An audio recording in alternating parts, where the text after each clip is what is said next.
planet, correct? No, but we are not knowing about the shape of Earth. So today we are going to study about the shape of Earth, correct?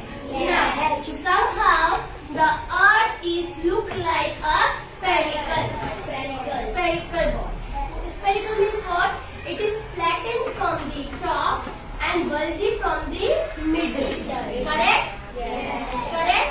Yes. Earth is having an imaginary line in a center, top to bottom. Correct? This imaginary line is called what? Axis. Correct?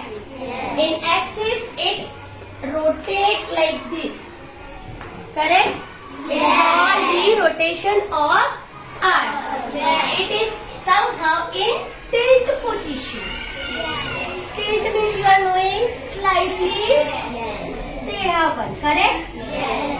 And when it rotates or spins around itself, this is called what? Rotation of Earth.